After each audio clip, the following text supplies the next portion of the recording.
was reading a book, and I posted a video of me reading a book to my tiny humans. Well, my tiny human and other people's tiny humans.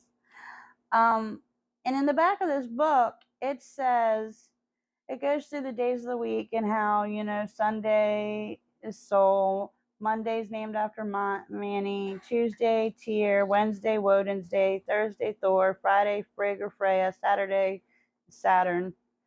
Then it goes on to talk about how Thor is connected to Christmas trees. Thor's oak was a sacred tree located in Hesse, Germany. In the 8th century, a British missionary named Saint Boniface saw a group of pagans making sacrifices to Thor before this oak tree.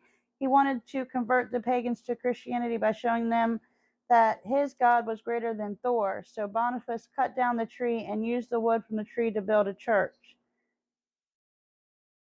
So he cut down the tree and used the wood to build a church. That's how he was going to show them that his God was stronger. That has nothing to do with his God. And it goes on to say a new tree grew from the stump. Christians interpreted this as rebirth, and from then on, oh, okay.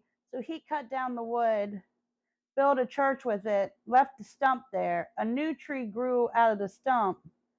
And then the Christians were like, this is like the rebirth of Jesus. And then on, they used the trees to celebrate the birth of Jesus Christ instead of doing the sacrifices to Thor. I answered my own question. Okay, next. It says, in order to see the world as humans see it, Odin traveled to Midgard, which is here, right? And disguised himself as a tall man wearing a cloak and a hat and with a long white beard. In some stories, he was called Longbeard. Odin may have inspired our conception of Santa Claus, otherwise known as St. Nicholas, otherwise known as Santa Claus. How? Was he giving out presents? So he just walked around wanting to check out what it was like in Midgard and how see the world as humans see it. So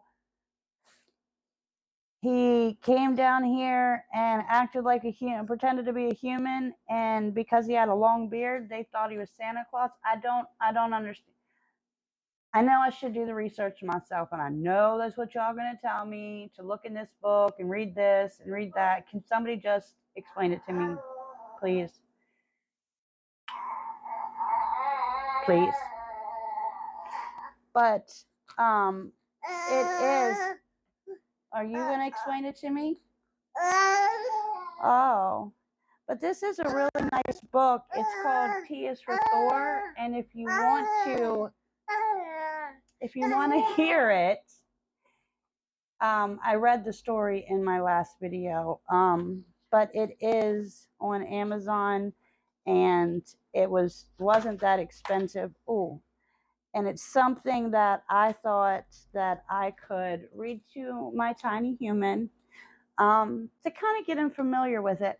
I'm not pushing any kind of belief on my child. He's too young for that anyway, but I do want him educated in a lot of things. Knowledge is power. So we have these books. We have all kinds of books. We also have, similar to this, we have Asgard stories, tales from Norse mythology for kids. We read that too. We also have Elmo books. I have, a Bible. I have the Prose and Poetic Edda. I have all kinds of different things. I have Catholic books. I have Muslim. I have all the things. But as you all know, this is more my style personally, and I just wanted to know if y'all can explain that story to me without telling me to look it up. Please and thank you.